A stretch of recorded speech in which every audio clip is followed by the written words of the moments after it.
and right into the stretch. Looking back and throws up the middle. Rose is on his way around. Picked up by Otis. Here comes the ready or not. Here comes the boys from the south. Here comes the ready or not. How you like me now? I say, here comes the boom, ready or not. Here comes the boys from the south. Boom, here comes the boom, ready or not. How you like me now? You don't live in Cleveland, you live in Cincinnati. You are watching live to the best damn Cincinnati sports podcast this side of the Licking River. My name is Santori Miles. We got Cincy James. We got Big Savage Greg. We got Bengal Dad. And we have Ian Cummings, draft expert. How we doing? How we doing? I'm doing even better after hearing that, man. They said it was going to be loud and boisterous. I was not prepared for the amount of energy that was going to come in that intro. So 10 out of 10 to you, but happy to be here and even happier after hearing that. Well, thank you. It comes from the graveyard of monster cans on my desk, but it is what it is. Hey, you got to have fuel somewhere. You got to have it from somewhere. That's right. All right. Well, I mean, we had some big news. I think where we start, obviously, Ian, you're the draft expert. Explain to us the significance of getting the third round pick as opposed to the sixth round pick in the compensatory formula. It's huge, and like I was telling you beforehand, like I need to go back and see how that happened because you usually don't see that happen. Usually it's just one big wave of comp picks, and that's that, right? You do have teams that get added once for minority hires with that rule, but in this scenario, I don't really know how that happened, how it changed from a sixth to a third. So I got to circle back and see exactly how it happened. But in terms of the significance, it is very significant. As a draft analyst, I'm always of the mind, good players are available no matter where you are. Usually a guy will fall to the sixth round to the seventh round. Like every year I see guys that are in my top 100, 150 that are still available, right? So there's always good players who fall, be it because of team needs, situational factors, right? But getting an extra swing that early, especially for the Bengals, who they're looking to gear up and compete again next year. Joe Burrow getting healthy again. You still have a few specific needs that you want to target pretty aggressively, and that third rounder allows you to do that a lot better, I think. So it's a big thing, right? I think just getting capital in general is always a good sign, but if you get that extra third rounder, man, that's another swing pretty high up on the board. So it's a good thing. And I don't want to brag, but we also have kind of our own draft expert on the show, Santori. Him and our buddy from Bengals and Brews, Dale Altman, they put together a draft guide. And so I know Santori's got probably 1,000 questions just running through his mind right now. It's overwhelmed right now, so I typically just let people do what they want, and I'll, jump in periodically as I see fit. The questions I have are probably a little bit more high test as opposed to the rudimentary, elementary launcher, so to say. I love it. You got to get into the weeds with this stuff, man. You really do, because you have the surface level, right? But team fits, schematics, like prospect projections. It's such a nuanced process, and that's one thing I love about it, getting into the weeds. So by all means, don't hold back. Any questions you got, high test, let's test away. I like it. So Ian, I can be a nervous freak sometimes, and Santori usually has to calm me down a lot and stuff. Like I'll name, like we're picking at 18. I'll name off, and Santori's like, Greg, name me players you don't think they're going to be there. At one time, I think I went way off. It's like, Greg, you just named 25 players that aren't going to be there at 18 and all that and stuff. So my concern right now is the offensive linemen did really well at the combine, and I get worried about that. So there's six offensive line will go in the first round, and do you think the majority of them will be gone by 18? And if not, who would they target if most of them are gone? Yeah, I think it's tough. I think you're definitely looking at Joe Alt being gone, Olu Fashanu, right? Those guys that have been at the top of the board for the entire cycle. Joe Alt's my OT1, Fashanu my OT2. Amarius Mims after his combine, and he didn't do much. I think he ended up pulling a hammy and was out for most of it right after that 40-yard dash. But I mean, just being there and being as physically dominant as he is, how well put together, right? The dude is 6'8", 340 pounds, and he looks like a move tight end, right? It's insane how well put together he is at the size, very athletic. So I think with that and with how clean his pass sets are and, his leverage acquisition already for his age, I don't think he's going to make it there. So I think you're looking at Alt Fashanu, Mims, Taliese Fuaga probably won't make it there. I see 14. The Saints is probably his ceiling, right? But I think the Jets really like him at 10 too. So you've got that. J.C. Latham could be there. I think that's kind of a wild card, right? Because he's a little bit bigger, not quite as flexible as some of these guys, but he's still very explosive on the linear vertical plane. Very powerful guy. And I think his pass protection, the highs are very good, right? I think there are some times where he'll expose his torso to power, get over his skates, going back a little bit and lose balance. But I do think for his size, leverage acquisition, knee bend, timing, synergy, all pretty strong points. So I think you're looking at those guys, probably not going to be there. Latham is the wild card for me. But I think once you get past that group, you're looking at guys like Troy Fatanu, who he might not be there either, because he had a very good combine as well. I think his profile is one of the more complete ones out there. And once you get past that group, you're looking at Tyler Guyton from Oklahoma. It's probably the next one. So I think if those 6 are gone, Guyton is probably the top guy that they would consider if they're going with an offensive tackle. And I've gotten mixed reactions from Guyton. I know he's a little bit more he needs more development, right? Mm-hmm. He's a bit raw. This is his first year full-time starting at right tackle, so definitely a younger player. He was a defensive tackle coming out of high school. And I do think the hand usage, the precision with his anchors, his extensions, that's where he stands to improve. But that being said, I think for a young player, similarly to Mims, I think there are some really, really good flashes and really good fail-safes that he has in the works already. His flexibility, his ability to align his base and his torso and really absorb power that way, and then the athleticism, the recovery capacity that he has. I think those are all things that will allow him and will enable him to withstand adversity early on while he's honing those finer points of the game. So it would be a little bit of a reach on my board, but not too much of a reach. He's still a top 32 prospect for me, and I think getting him into that proper supporting cast will be able to develop his talent. So I think that's who you're looking at as the top name on the board. Some other potential right tackles, Kingsley Suamataia. I would probably want to trade down a little bit if you're targeting him, but I think him and Guyton are the top 2 guys available for you if those 6 tackles are off the board. All right, I've got one for you. I got my springboard.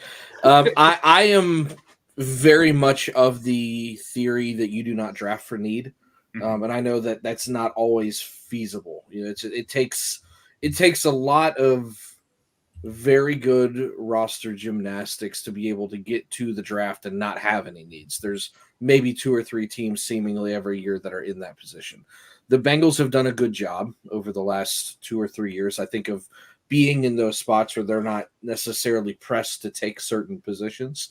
One that I would like to see them target outside of offensive line, because like you said, there might be some guys there that I'm not super high on that I'd maybe be considering late first, early second, mid second, right? And I don't necessarily want to take a guy that I have, maybe in my top 40 at 18 just because, I need a right tackle. One position that I think is going to be there is corner. If you're looking mid first round for a corner, because the Bengals, in my opinion, do need one of those at the moment, who would you be looking at? Yeah, mid first round for a corner. I think the top 2 names on my board would be Terrion Arnold from Alabama and Quinyon Mitchell from Toledo. I think those are the top 2 guys. I think they provide varying skill sets, right? I think Terrion Arnold definitely fits if you want physicality, fluidity, right? At the point, I think the technical prowess that he shows for such a young age is very, very impressive, right? I mean, his hinge fluidity for his size, he can cut 90-degree, 170-degree transitions just without breaking stride at all over top those comeback routes. And then his closing burst is very impressive too. Doesn't have the elite vertical or recovery speed that Quinyon Mitchell has, but I think you're getting a really sound 2-phase cornerback too. Lou Anarumo, what is he like? Physical guys and run support. Terrion Arnold definitely provides that as well. So I think that's a good boon for him. Mitchell is more of that ball hawk, playmaking savant, right? I think he had 6 interceptions and 45 pass deflections in college, right, at Toledo. So the dude just makes plays on the ball, and he's very instinctive with that. It comes very natural to him. And I do think, off man zone, probably where he's best, but at the Senior Bowl, he showed he can play press man if you need him to. He's physical, right? He can dictate reps and releases off the line. I think for him, just improving his synergy, his timing, his leverage awareness in those situations, that is where he stands to improve. But 2 really talented guys. And then past those 2, Kool-Aid McKinstry is still a first-round guy on my board. I really like him a lot. I just can't get past the name. That's what I think. Kool-Aid McKinstry. I love it, man. I mean, hey, if you're drafting for name alone, this dude's on the all-name team for sure. It's fun. Am I – because this is one of the things that I struggle with, right? Mm-hmm. Because when we did our draft guide, we did write-ups on about 230 232 players. Obviously, he's one of them. We wanted to limit it to about 150 and keep it kind of condensed, but that was incredibly difficult. McKinstry, man, when I was watching him, I definitely thought, premier pick. Like he's going to be in the top 3 rounds, no problem. Easily top 2. So many people had him as like the second corner, and I'm watching him, and I'm like, man, I could almost see him being a top end of the second round pick. For whatever reason, I could see him slipping out. Maybe not this year, just because there aren't a ton of first round corners, and because of the way the board's going to fall. But am I wrong when I don't necessarily see a bona fide first round talent there? There's just some things that I question with him. I think the biggest thing for him is going to be, it's tough. I think the biggest thing on my comparison, right? Because you have a guy in Terry Arnold on the other side, who's many people CB1. So that juxtaposition, you can juxtapose those guys game in and game out, right? I think looking at that, Kool-Aid McKinstry to me has a slightly lower ceiling, I guess. I think he doesn't have the vertical speed, right? He's got good vertical speed, but it's not superior to Arnold. Arnold ran a 4.5. I would expect McKinstry to be in that range too, right? So good enough, but not overwhelming. And then you look at the explosiveness, the fluidity. I think in general, while McKinstry is very, very good in those areas, Terry Arnold has elite fluidity. You can see the transition freedom for him. I think for Kool-Aid McKinstry, especially when he has to break on in breakers, when he's out of side saddle, he struggles to sink a little bit at times too. So you kind of see he's very, very good in a lot of areas, but not elite in too many areas, right? I think where he's elite is the technical areas. I think his ability to, space himself. I think the discipline and the foot speed and the ability to time and place his jams with precision, that is very impressive to me. I think technically he's one of the most advanced corners in the class, and it's not just in press man or off man too. He's a very good zone corner as well. I think for him too, Terry Arnold siphoned away a lot of that ball production this year. I think McKinstry, he still held up his end and he covered guys, and a lot of times dissuaded quarterbacks from throwing his way. But you do see at times, especially I think his game against A.D. Mitchell in Texas was a big one, where you could see what a superior athlete like A.D. Mitchell can do to him when he gets on the vertical plane, where he doesn't have that speed to erase separation there. So to your point, I do agree. I think if you're thinking about a corner who can fall to the early second round, I think he absolutely can. And good players fall all the time. There's always 1 or 2 or 3 surprise first round picks that push guys down. So I never want to get locked into a certain range for him. I think McKinstry is one of those players who could fall, but on my board, he's still a top 30 guy. And he's still a guy that I would take in round 1. If I'm the Bengals at 18, maybe I try and maneuver a slight trade back, get some more capital. But I do think he's still worth that. So, I mean, he's one of them too. And then there's other corners too. Outside of those guys, not a ton of guys that I'm absolutely sold on in round 1.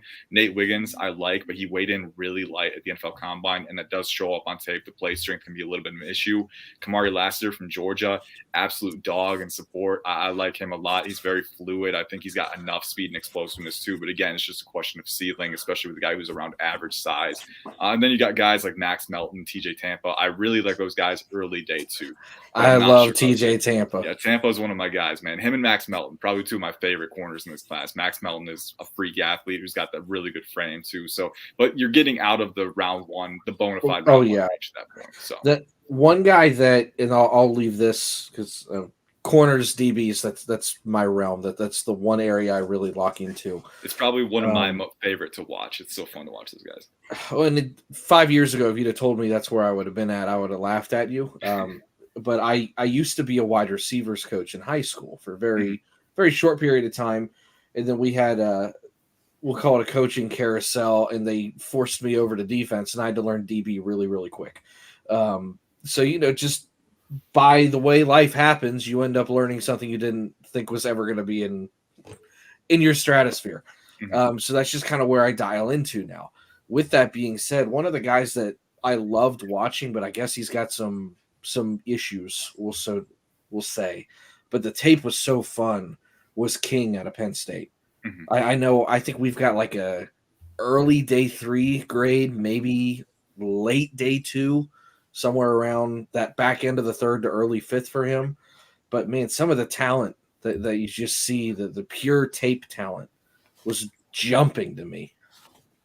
Yeah, he's one of those guys who I think testing definitely hurt him, but I don't want us to overcorrect to it, right? He's probably on that day 2, day 3 fringe, right? And I think he did regress a little bit in 2023. And I think one of the biggest things coming into the year was, what is the athletic ceiling?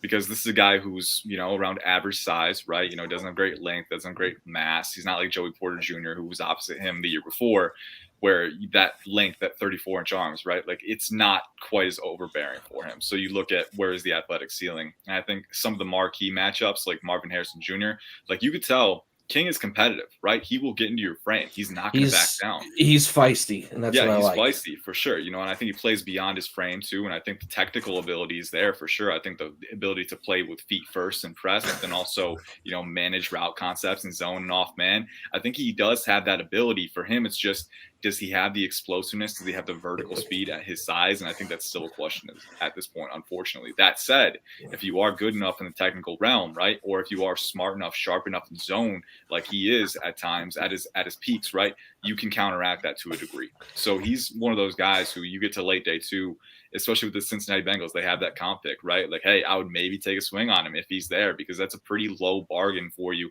for a guy who played at a very high level in 2022, right? And still has that, not that elite athletic ability, but I think the coverage variability and the ability to play physical and support and at contact and coverage too is very good. So I think it's going to be a tough decision for him because he tested so poorly at his size, but it's one of those things where eventually you look for those kind of silver linings on the tape. And if there's enough of them with King, I think there is, at a certain point, you take him and you bet on that. We'll use that as a transition here.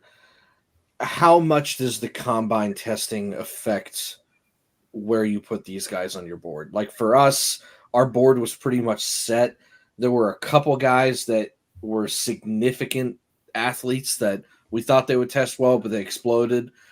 But I don't know if it moved anybody up more than 4 or 5 spots total on our board. I think it was pretty much you're where you're at this point. Yeah, it's not supposed to move guys very much. I think for me, the NFL Combine is always kind of a cross-checking evaluation, a cross-checking method. It's not supposed to, and like you can't watch every single guy that's going to be at the Combine, right? Very rarely can you get to every single guy. So for some players, it is going to be your first impression of them. So you need to be aware of that, having an understanding of how anchoring to those initial values can affect your perception of them versus if you've watched them on tape already. So I think just having an awareness of that is a good start. But for me, it's always a cross-checking thing. Like, I watched Max Melton, for example. Like, you can tell this dude has vertical speed. You can tell he's a long strider. He's very fluid. He's very explosive, right? He's a freak athlete. Most guys, if you watch enough of them, you can get a pretty good diagnosis of their functional athleticism. So there aren't too many major surprises at the NFL Combine. There are always a few, but it's just about delineating and kind of honing in on a certain more precise range. And then for guys like Kalen King too, like, you could tell he wasn't an elite athlete on tape because you did see those areas where he did get beat off the line by more explosive athletes or wasn't able to recover ground on the vertical plane, right? So I think what it does, if a player tests poorly and you see that on tape, it does kind of magnify that issue for you. Like, it's like, all right, now verifiable, quantifiable, we know it's not there. So is there enough to counteract it on tape, right? Or if a player tests better than you expected, like you saw if you saw a not great athlete on tape and he tested out of this world, then you go back to the tape and you're like, all right, did I miss something? Did I misdiagnose something? Or is it something about, channeling that athleticism with proper technique, right? So it's a very nuanced discussion. But for me personally, I don't have too many dramatic moves on my board because it's mainly cross-checking. And if I do, that reevaluation, that can lead to moves as well. But it's never just about the NFL Combine. It's always about seeing what happens at the Combine and going back to the tape. Santori always says tape is king, and he'll use that as, like you said, that cross-reference point.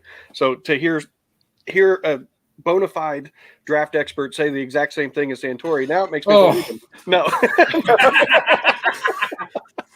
I'm here for you, Santori. I got you. Right. And I don't know if you noticed, but you guys inspired us to get our white T-shirts on. I was kind of. Let's go. Mine is really wrinkled right now, so it's all good. You got the white T-shirt. Listen. I am in a real tree fishing shirt, and there is a giant bass on my back. This is not a white T-shirt. It's all good.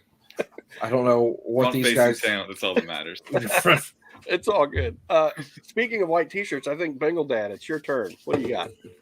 Well, he had me at hinge fluidity. Hinge fluidity. I was in the first minute. I thought, this guy's going to talk me right under the table. There's just no way. I don't follow the draft very closely. My son knows that. These other guys know that too. I do have a question, though. Since the Bengals went out and they got this Stone kid from Baltimore, the safety, I don't know where safety was on the list for the Bengals as far as a priority, but how I mean, do you know where it was on the list, or what would you have said the Bengals would have had safety at? Yeah, for sure. I think for me, it was more of an ancillary need. I think I was really looking to see what they did in free agency, and I think getting Geno Stone was a big thing for them because Jordan Battle as a rookie showed some promise last year. I think they moved forward with Battle and Stone kind of as a duo. Correct me if I'm wrong, but Dax Hill, it's been a little up and down for him, right? Correct. Yeah. So I'm thinking you got Mike Hilton expiring contract in 2025, maybe move Hill into the slot where he played some good reps at Michigan, right? I think that could be an option for them. And, how do they feel about DJ Turner? That's the other thing too, because the secondary is kind of a cohesive unit. So I want to know, they got Cam Taylor-Britt, DJ Turner. We've mentioned corner. Just from you guys real quick, how are they kind of viewing that, you think?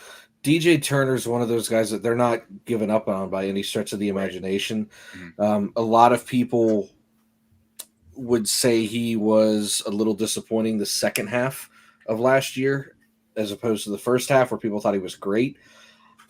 I think that was kind of covered up, to be honest. The secondary as a whole kind of was all over the place because Jordan Battle really didn't come into focus until about a third of the way through the year. That put some extra light on Dax Hill where his issues were, because before it was Dax Hill and Nick Scott kind of fumbling around back there. And then they started picking on him and Awuzie went down. And then here comes DJ Turner, who I think at the halfway point in the year was in the bottom 20% in people getting targeted. Right. So then the second half of the year, now that he's out there the whole time and he's being targeted on a regular basis, I don't want to say it exposed him, but it showed him for the true player he was. There wasn't a super big sample size that first half to third of the year. And a couple times that he was targeted, keep in mind, and you know this just as well as anybody because we've scouted him, DJ Turner's an athletic freak. Yeah. So the tape did look decent in opportunities. But then as, the NFL does, they figure you out. You're a rookie. It becomes a roller coaster. You don't have the safety help over top that you need with Dax Hill. And then Cam Taylor-Britt starts to get hurt. And, shit just kind of hits the fan. So with that in mind, I'll circle back to safety and then I'll try and big picture it a little bit. I think for me, for safety, because Geno Stone, Jordan Battle, both guys who can play too high really well. Geno Stone is that guy who's got great vision and coverage, right? Obviously, his production on the ball hawking plane speaks for itself. But Jordan Battle is very well-rounded. He's got the size, the physicality to play in support too. So I think they complement each other really well. So that's a duo that I want to see through the growth of that tandem.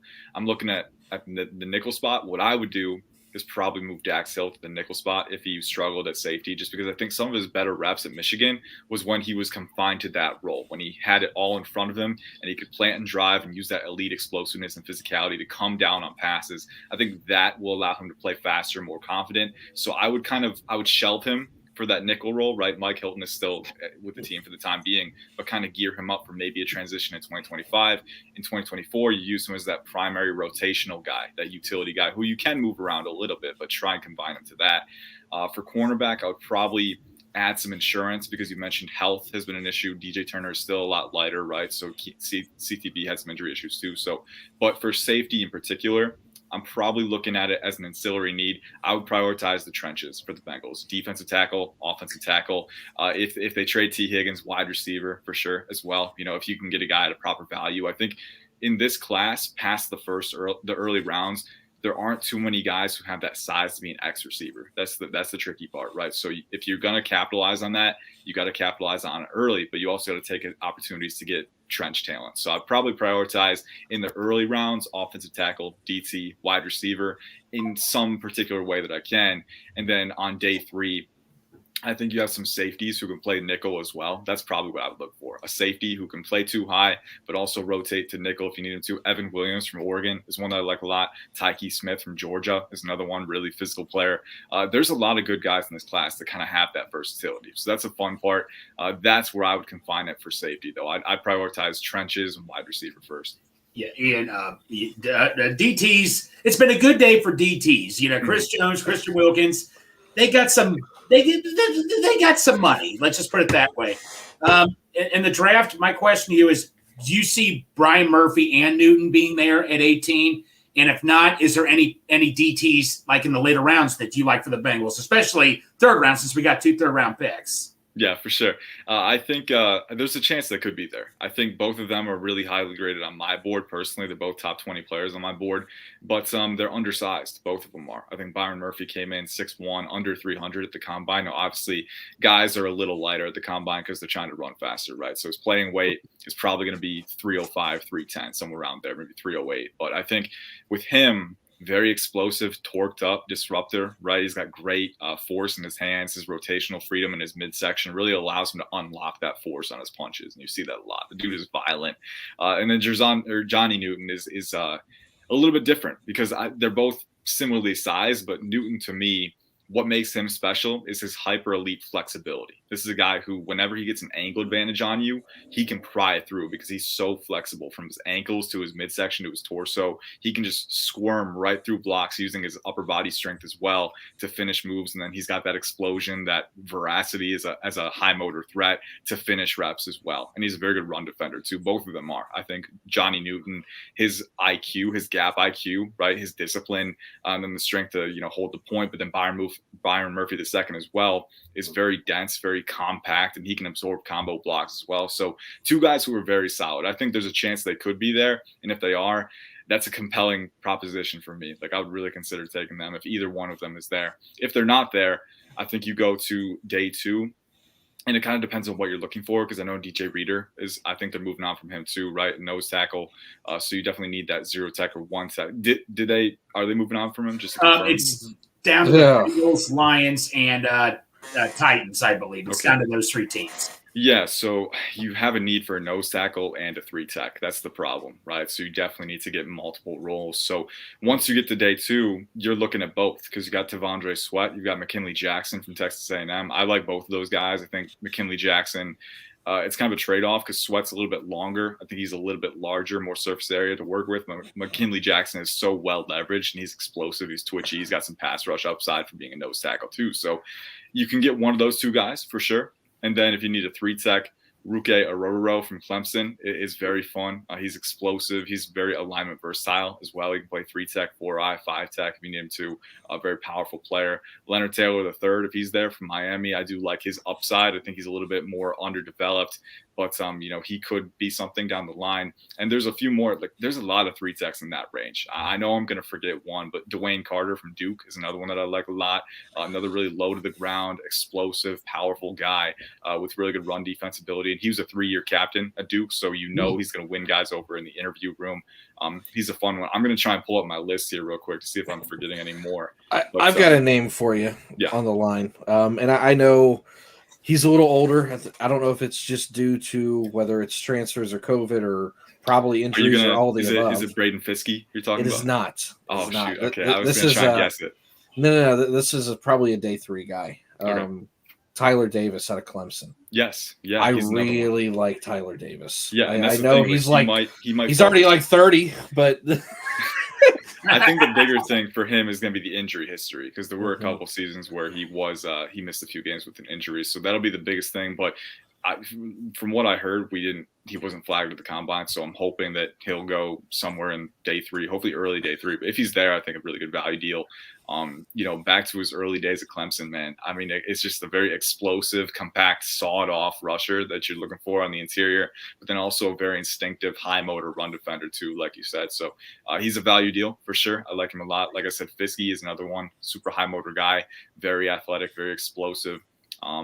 Chris Jenkins from Michigan could be a good investment for you. I think as a pass rusher, some room to refine his game, but another very good run defender, right? So if you want early down utility, if you want to bank on that, that's there. And then the physical freak nature, the athleticism is very prevalent with him. So bottom line, I mean, you mentioned it, Tyler Davis, you got Gabe Hall from Baylor on day 3, early day 3 could be 1-2. There are a lot of 3 techs in this class that you can get. And then, so if you can get a nose tackle on day 2 and then defer to day 3, get a guy like Tyler Davis, you've got a pretty good combination. So I think there's multiple ways to play it if you're Cincinnati. Nice. You spoke about wide receiver, and we kind of had one say that they want to be traded today. So if let's say that we traded up, we normally don't do that, but let's say that we traded up from the 18th pick. What would a package have to look like to get to a guy like Malik Neighbors or somebody in that era? It's tough because you have a couple teams at 13 and 14, or I think 12 and 14. It's either 12, 13, 14. In that range, you have the Broncos and the Raiders, who are both QB needy teams. So they could still be looking to trade up for a QB at that point. You have Minnesota. I think Minnesota is going to be aggressive. My gut feeling is that number 5, the Chargers, is where they go if they can get a quarterback there. So I don't, I think looking at the board, probably 3 quarterbacks right off the top. So you got Williams, May, Daniels, however you want to play it. Then Marvin Harrison Jr., probably 4 or 5, I would say. Chargers trade down for a QB, right? So the top 5, you've only got Harrison there. So I think then the Giants come at 6. And my gut feeling, if the Giants can't get a QB, maybe they're in play for a Dunze or Neighbors, right? So maybe one of them is off the board there. I look at the Atlanta Falcons at number 8. They just signed Kirk Cousins. I think that's probably your first opportunity to get one of those 2 guys if they fall, because you got the Bears at number 9 right behind them. And the Bears are drafting either Williams or May, and they need another receiver to pair with DJ Moore. So I think that is a really good opportunity for them to get who's left between Adunze and Neighbors. So I think if you're Cincinnati, if you want to trade up for those guys, number 8 for the Falcons, that's the pick that I'm circling. That's where I'm saying, hey, this is probably your last chance to get one of these guys if you want them, right? So what would a package look like to get there? It's tough because if the board plays out that way, there could still be a quarterback worth trading up for if you're one of those QB needy teams. So you might be competing with them too, right? And if they're willing to shell out more money for a QB, that might drive up the price past your range to get a wide receiver, right? Because the positional value just isn't there. And if you're Cincinnati, if you can sit at 18 or maybe trade up a slightly lesser degree to get a guy like Brian Thomas Jr. or maybe stay and get AD Mitchell, right? That could be in play. I think if you're going to trade up that high in a class with multiple QBs worth trading up for, it's probably going to cost you a second rounder next year, maybe your first rounder next year. It's going to be hefty. Right? I'm not a value expert, admittedly, because I think so much of it is supply and demand and external factors. Every situation is different. So it's a lot of variables that play into it. I think definitely your second rounder next year, maybe your first rounder if they're getting greedy or if the price is being driven up by external factors. That said, is it worth it? I think for a team like Cincinnati, you have work to do in the trenches. Don't get me wrong, right? And I'm not saying it is worth it. I probably wouldn't do it. I'd probably stay put at 18 or make a smaller trade up for Brian Thomas Jr. if I wanted to. I probably wouldn't do it. That said, I am acknowledging the upside with pairing a guy like Adunze, say, with Jamar Chase, right? Rome Adunze is a top 10 player on my board. He's a near blue chip prospect, 6'3", I think 213 pounds, right? Some of his game to me earlier in the cycle, I was looking at him as kind of a juiced up Keenan Allen, right? Because he's a very good route runner. He's got very good feel for that. But I think the size adjusted fluidity and flexibility with him is absolutely insane. I mean, he can roll his hips through breaks like any smaller receiver under 5'11", right? He's so fluid, so free in his motion, but he's got really easy vertical speed too. And then tracking the football down the field, his body control using late hands, positioning, timing, precision, and then just the body control to kind of convert on those high difficulty attempts too in the end zone, right? Diving, going low for passes, all of those things are very, very, in high degree on his tape. And then he's a pretty slippery rack threat too, if you want to see him in touches. So I think he's a complete 3-level threat. You add him in that offense with Joe Burrow and Jamar Chase, shore up the offensive line, the defensive line a little bit. You're right back in the AFC playoff conversation. So I think, it's going to be a hefty price. That said, these players are very tantalizing for teams. So it'll be interesting to see. I think the value proposition is, would I rather keep that pick and get a guy like Brian Thomas Jr. or AD Mitchell, right? But it's fun to think about. It's fun to experiment Right. with it. It would cost a lot, but the rewards could be great too. And to be clear, I don't want to do it. I Yeah. just think it makes for good conversation, and For sure. and we get to talk about a position group that maybe we wouldn't normally. Mhm. But yeah, The fact of the matter is too, like, we're talking about so many outcomes. There's only gonna be one outcome at the end of the day, right? So hey, let's have fun. Let's explore a little bit, right? We only get one chance to do it. right, absolutely. Bengal Dad, I know you're itching. I'm not itching. I'm listening. This You're listening, I got you. is out of my wheelhouse here. Here's one that for me it's more in the middle rounds that I would go after somebody, but tight end. Mhm. We did re-sign Drew Sample today. The GOAT. Yep. That's it. That's all we got right now. So what do you think about the mid-tier tight ends, and is there a guy that just jumps off the page for you?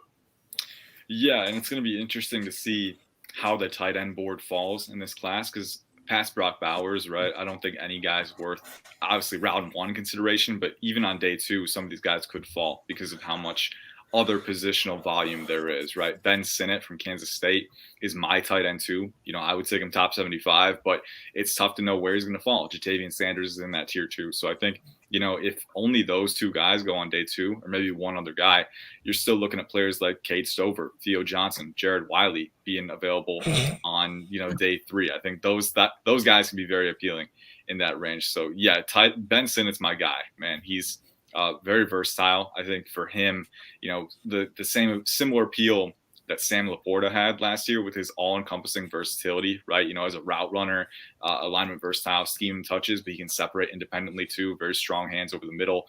He's around 6'4", 250, ran a 4.68, 40-inch vertical, so the athleticism is there.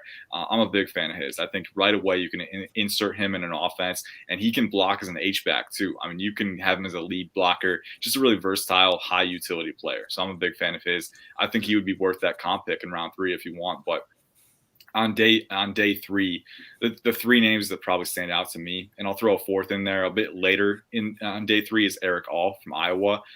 He had some injury questions at Michigan and Iowa too, but I mean, he's got really good size, 6'4", 250, that range again. Pretty solid route runner. He flashes very good efficiency with his footwork, really strong hands again, good blocker, just a solid player, right? So if you can get him in that range, it's solid. But Jared Wiley is one of my favorites. He's very fluid for his size, very good athlete as well. I think 6'6", 250, ran a 4.62 around there. He's a little bit more nuanced of a route runner than Theo Johnson. I think Theo Johnson is probably your vertical seam threat. He's got the size, he's got the explosiveness, but I do question his hand technique. So I wouldn't rely on him wholly as a red zone threat early on because he can be a clap catcher, hands too wide. You want him to shore that up a little bit. The tracking can be inconsistent.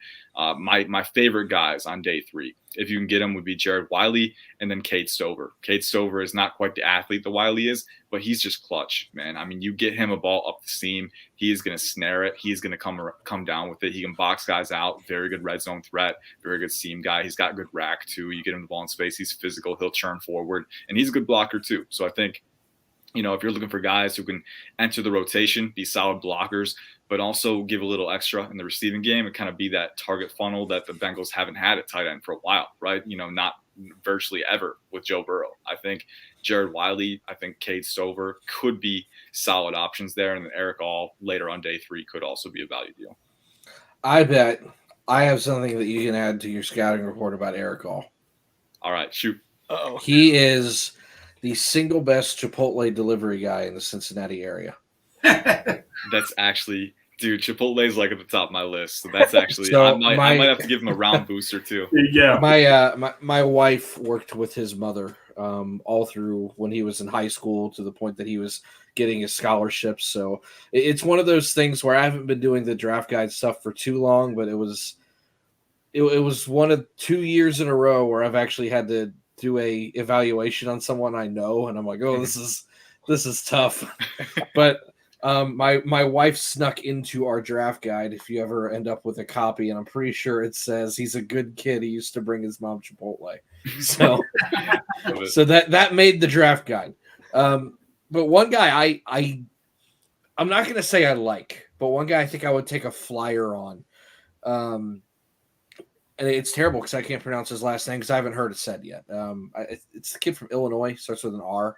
Ryman? Tip Ryman. Yes, Tip Ryman. Mm-hmm. I know he hasn't had any kind of productive passing game around him, but just looking at some of the measurables and some of the data that surround him, for whatever reason, it would not surprise me, just as one of those dark horse guys, if he ends up somewhere with a good quarterback, if he's not a productive tight end in the NFL.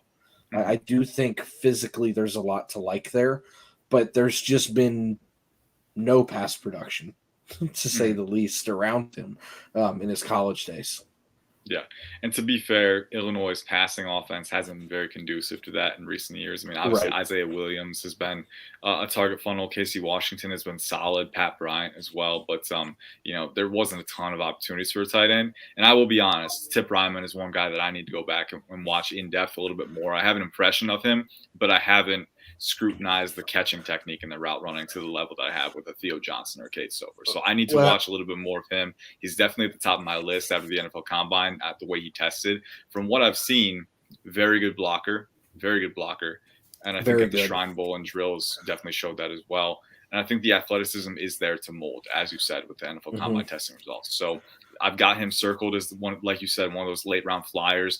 Get him in your tight end room. If he can't develop into more, that's fine. I mean, he's already a guy that on early downs, you bring those heavy sets and he's going to do his job. He's going to move his man and he's going to open a lane for you. I think that in and of itself is a valuable thing to have on a roster too. So, having that ability with the athleticism to build on is a very big plus. So I think definitely late round flyer, definitely circle his name.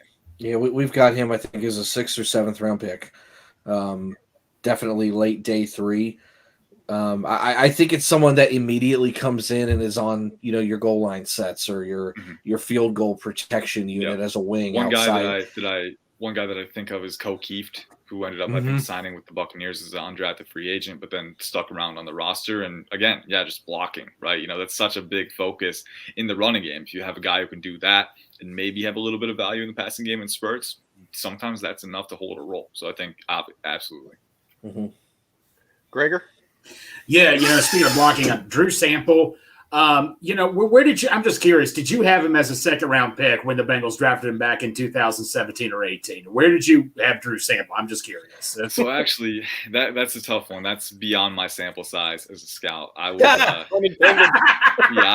doing – back in 2018, I was doing Washington Commanders coverage for Fanside. So unfortunately, my sample size doesn't go up. Sample, get it?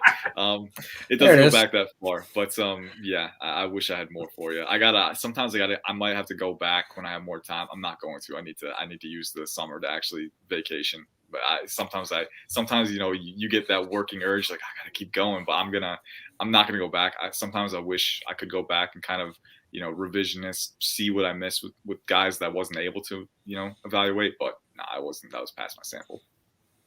Gotcha. Yeah, tight end. I thought they were going to take a tight end last year, but it's like, Santori has to remind me, Greg, it's not how the draft board falls sometimes and all that. And I'm like, I thought it was going to be Michael Mayer. I'm like, he's a local kid. This is perfect. We have Michael Mayer. When they said Miles Murphy, I wasn't mad, but I'm like, man, I thought this was Michael Mayer all over here. I mean, such a huge tight end class last year. That was the only thing I was just shocked. I didn't take a tight end or anything, but you always have to understand that's how the draft falls. And this year's tight end class, like we were just talking about, Brock Bowers, and I'm not really even – I like Brock Bowers. I think he's a good tight end, but I don't know if I'm even sold on – I don't know if he fits the Bengals or anything.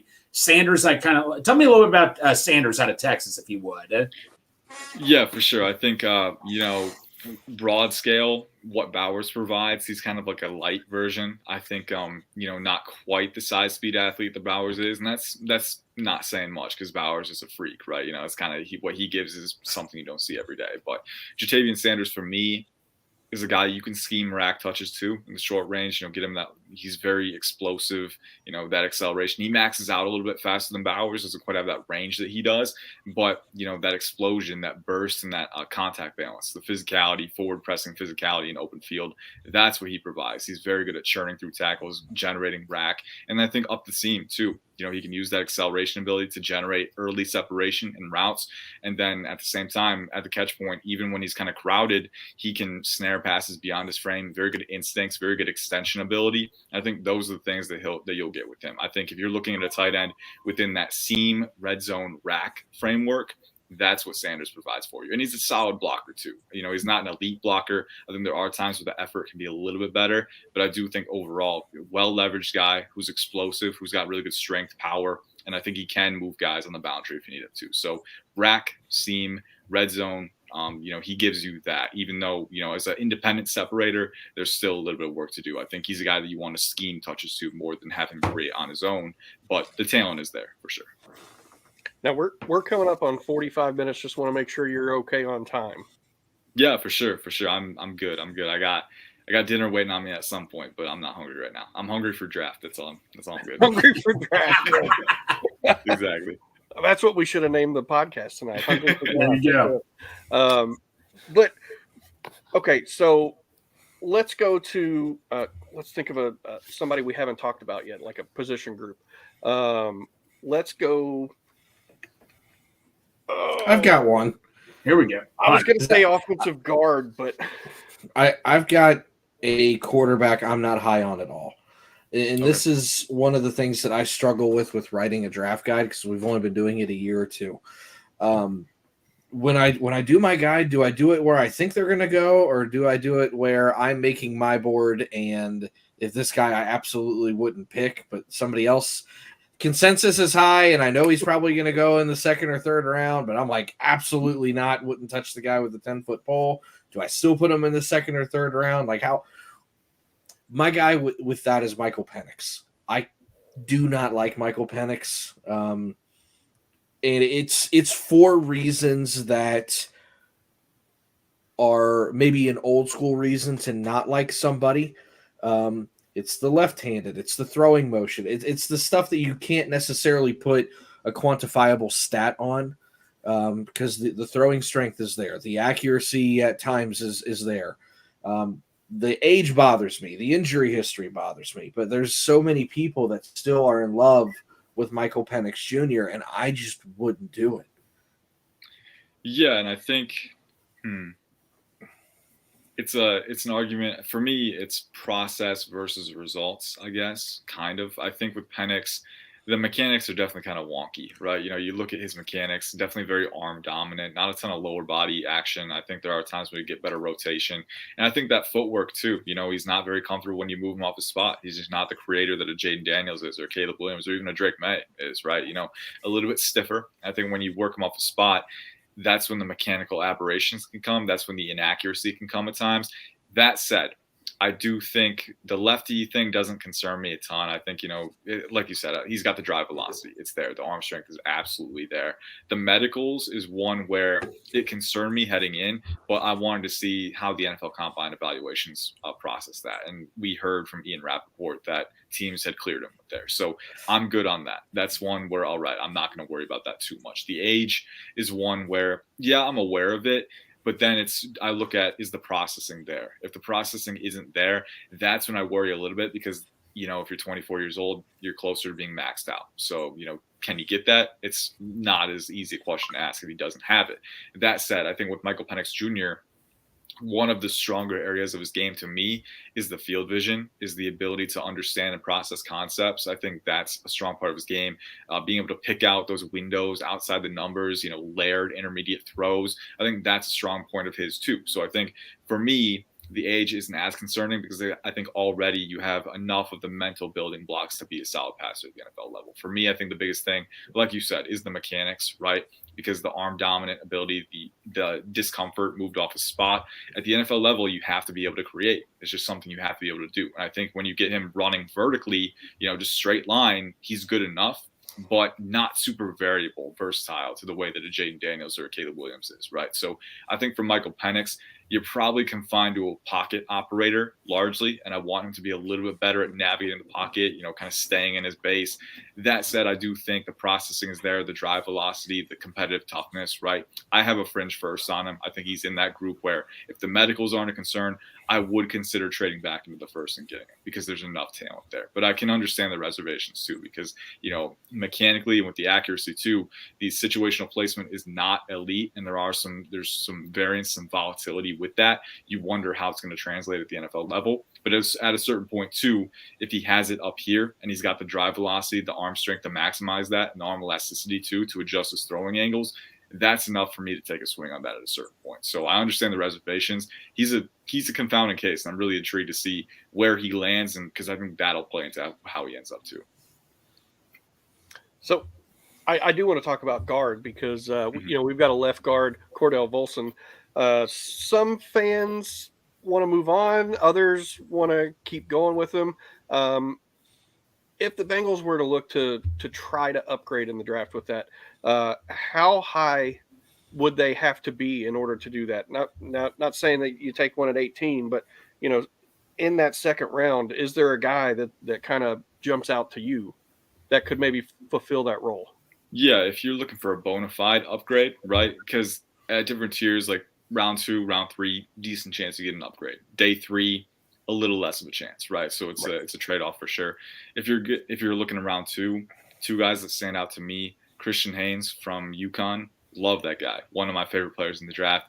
6'2", around 318, explosive, powerful, tenacious. He's got torque. He's got physicality. He's a mauler for sure. In the run game, he's really, really good. Rangy, explosive. But in the pass game too, he's got a strong anchor. I think once he latches, it's really hard to get through, and he does a really good job absorbing power with his base. So big fan of his.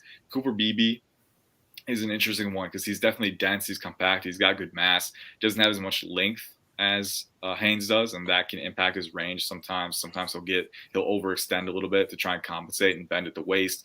But overall, with Beebe, you have a guy, again, who's very athletic, physical in space, very good pass protector, combative hand usage, really good leverage play as well. And I think the high IQ, the high football IQ is the biggest thing with him. Like in the running game, he understands angles. In the passing game, he can handle stunts. He's got great vision. He's very alert. I think those two guys, with Haynes, you're getting a more explosive upside on the physicality spectrum, but you're getting very solid two-phase starters with each of them. So I think Cooper Beebe, Christian Haynes, probably my top guys if you're looking in round 2.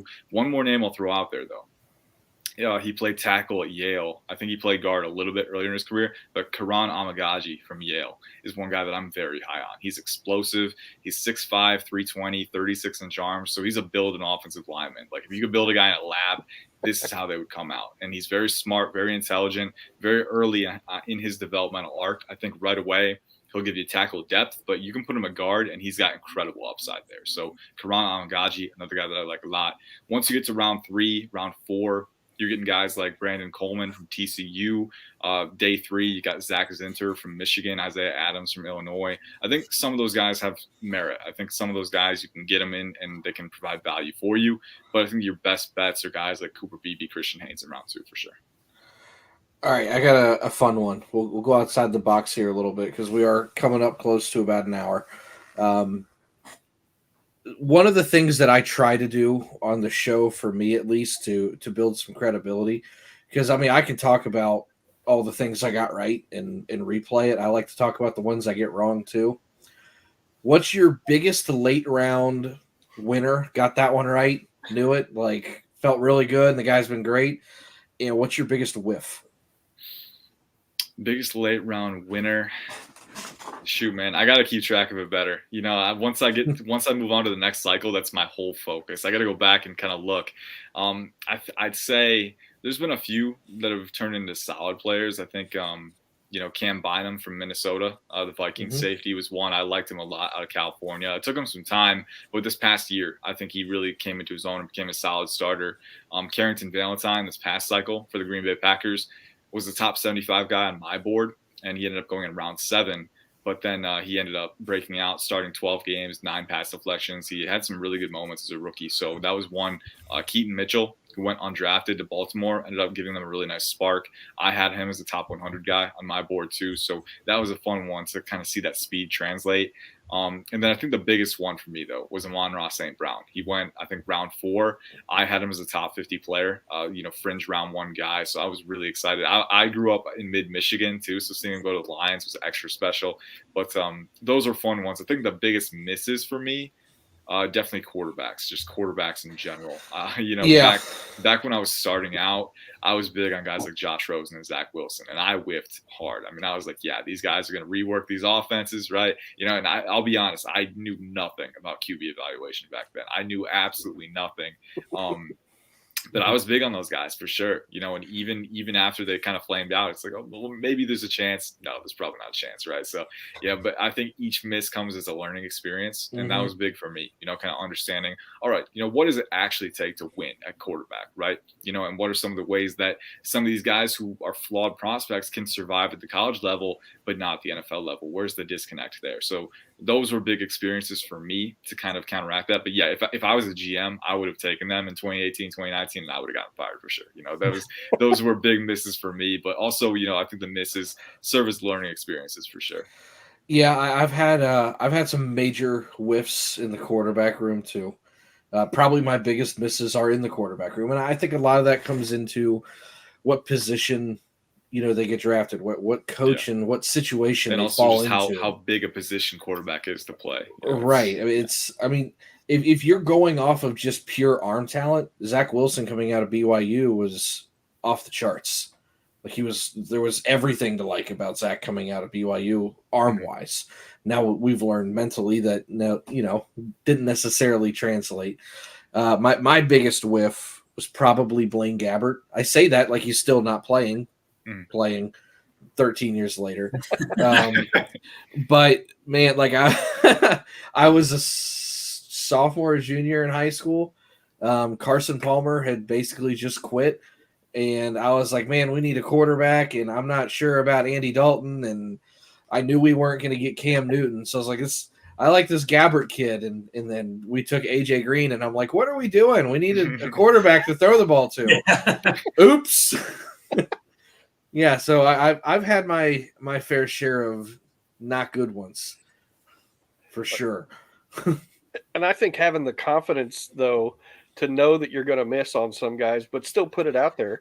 You're going to miss on half of them at least. That was the biggest thing for me, honestly, as a draft evaluator, right? Because when I was just starting out, I was at Washington, the fan-sided site, and I was like, I got to stake my claim on these guys. I got to plant my flag because that's the only way your voice is going to get louder. No, that's not true, And I think those were big things for me because that kind of, that really reinforced for me as an evaluator, like, hey, process comes before results, right? You don't just want to be outcome independent. You just want to find a process that's translatable.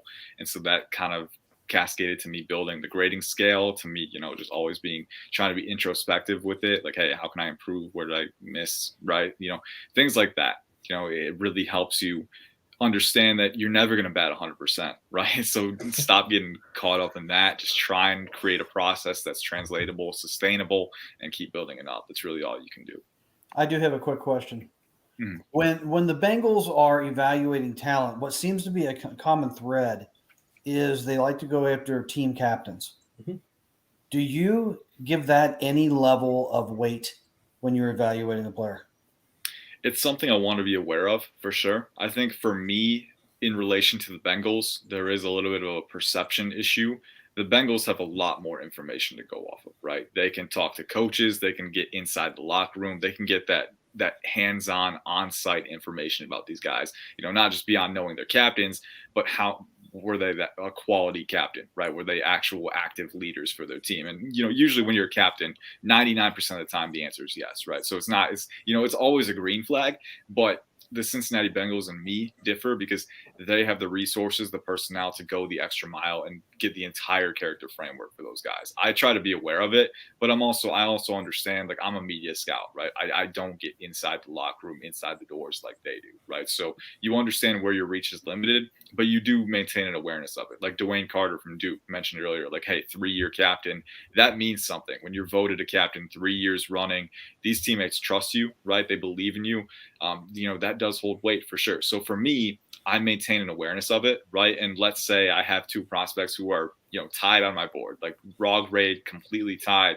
If one of them has minor character issues and the other's team captain, that might be one of those minor, two-phase factors that could be a deal breaker for me, that could break that tie for me. So I maintain an awareness of it, but I also understand, from where I stand, my situation, in comparison to an actual NFL team, there's some things they can know that I simply can't, and that's okay. All right. I got one last question. Is there any prospect this year, because I haven't obviously get to do as deep of a dive as you do,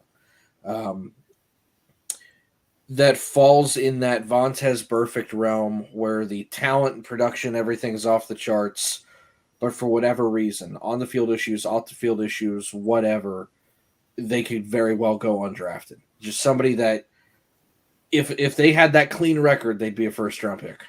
Hmm. Off the top of my head, I can't say there is. Okay.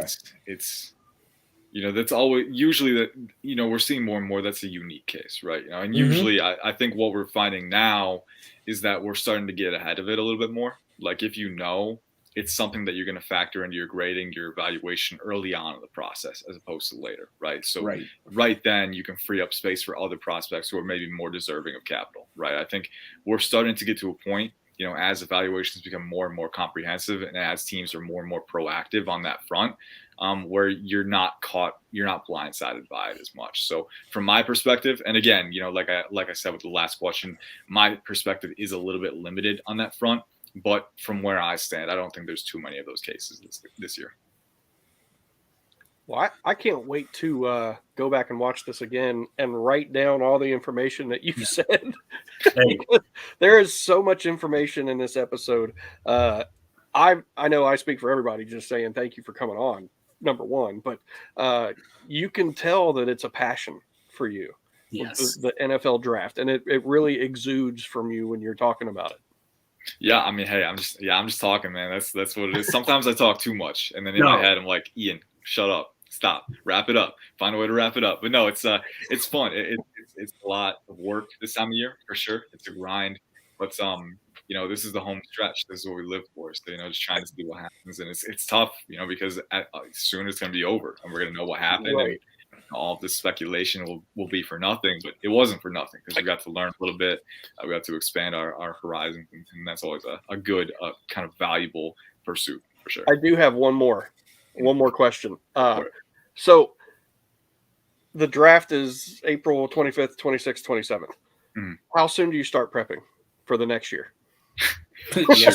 Yesterday. Right. I was gonna be embarrassed a little bit. I got a 2025 watch list already set up. We do too. We do too. Man, yeah, like you roll those guys, you roll the returners over, right? And you also, it's very stream of consciousness for me. Because I'm so focused on 2024, I can't get evaluations on those guys, right? So if you see a name who does something that's impressive or that catches your eye, just write that name down and then forget about it, and then come back to it when you have more time. But yeah, I've got a watch list already. It's one of those things where you really can't come into it flat-footed. You got to be ready to go, right? And obviously, I'm going to try and take 1 or 2 days of vacation, hopefully more. But I'm going to try and take a few. But eventually, April, May, we'll be back at it. We'll be getting preliminary scouting reports on those guys, and so it's really a year-round thing. So but it's fun. It's rewarding. It's a grind. It's challenging sometimes, but it is rewarding at the end of the day. I have one single non-football related question. There we go. All right. Okay. And Dad, I'm sure you've noticed it too. My great-grandmother, my dad's grandmother, used to knit Afghans all the time, and I see the one behind you. Yeah. Where did you get it? How long have you had it? I think, shoot, man, I know my mom was working on one. I think this one might be my grandma made it actually. Mm-hmm. So it's been there for a while. I know grandmother knitting when I see it. Yeah. And I love them. We must have a dozen of them floating around storage or wherever. But I can vividly remember my 99-year-old great grandmother sitting and just knitting those together. So I saw the orange and black ones. Yeah, we have a couple orange and black ones, but I immediately warmed my heart when I saw that, so I had to ask. Yep. It's a good thing to have for sure. That love sticks around. Love to see it. Absolutely. Well, thank you so much again for hopping on, talking to us. Hopefully you want to come on again sometime and chat it up with us. But thanks again. Yeah, thank you for having me. I had fun, and like you said, I'm sure we'll have another opportunity to, like we said, every stage of the off season brings new talking points, and I think after the draft is going to be the biggest one. So anytime you guys want me on again, just hit me up. I'll always try and make time. Well, Ian, we had Jay Morrison, who's a Bengals writer last week, and he was talking about draft experts, and he said one guy you got to keep an eye on is Ian Cummings. I'm like, I got to message Ian right now because you were on Bengals and Brews. I had to miss that episode with you because I was plowing snow that day. I'm like, I got to get Ian on here before we can never get a hold of him until he makes a pick and all that and stuff. So we can't thank you enough, man. No, thank you for having me. It's enjoyable on my end. I always enjoy talking, but especially talking with you guys today. It was a lot of fun. Thank you so much. Thank you so much. Have a great evening. Yes, sir. You too. All right. Well, I don't know if you guys can see that little number in the corner, but that's the highest number we've ever had. Yes, that's insane. I don't see the corner. I don't see the number. 132 live viewers. Normally we're 132. Holy cow. Yeah, normally we're like a 15, 20, Yeah. 132. Bengals off season. It's legit right now. I think it's the white T-shirts. Yes. It's the boy band look, man. It has the to real be. Slim Shady, please stand up. Hey, Pork Chop was wondering, Bengal Dad, when are you going to wear the shirt on the show? Mm-hmm. You've got a Bengal Dad shirt. I've got a Bengal Dad shirt. I'll get to it. It's probably still packed up. It'll be around opening night for opening day. I'm sure. Sorry for the Bengals. Unless it's opening night. I don't know. Right. It could be. Could be against the Chiefs. I could have just had a 40 slip there. Right. And the Chiefs. Yep. Pork Chop said you're famous. Gosh, I almost lost it when they started putting in the white T-shirt thing. I started looking at it, I was like, white T-shirt. And then I looked at it. I had one, Ian had one, Dad had one. And then I see like you change. And then I was like, oh my God, what the hell? I'm like, I'm trying to keep it together. Yeah. Yeah. I had to like take a drink of water. Yeah. Like I'm smiling. Keeping it down, but Dad, did you learn anything about draft evaluation? That was way too much for me. No, I mean, you talk about info. I mean, that was awesome, man. At one point, he disconnected. I'm like, Dad's done. His brain's fried. I needed a break. I really needed a break. I felt like I was like in a law I tell you school what, or something. he does his research. I mean, all of you do your research and all that and stuff. So yeah. Well, that is. I do it for fun, for sure. Obviously, he is a professional. As much as he wants to say he's a media scout, he is a professional. But man, he's got a few steps on me for sure. I was just taught how to watch film when I coached high school. I don't, there's a lot of intricacies I'm sure he looks for that I haven't even thought. He looks for all those bends and twists and centrifugal force and right. Hinge fluidity. That was hinge fluidity. He said hinge fluidity, and I went, I ain't heard that one. I know Dad's brain just exploded. Well, and the thing that impressed me probably the most is he looked at his phone one time to look for a guy. Yeah, he knew all that was off every the cuff. player. Everything. Listen here. You do it. I know you do. I listen here. You do it too. But like that was, I mean, all the information about the hips and the lunging and the stuff that he was talking about off the cuff was just, it was really impressive. And it makes me appreciate Santori even more because of I know you watch all these guys and it's the thing that's impressive. The thing that's impressive is with all the what I would call premium level picks, guys first to third round, pretty good.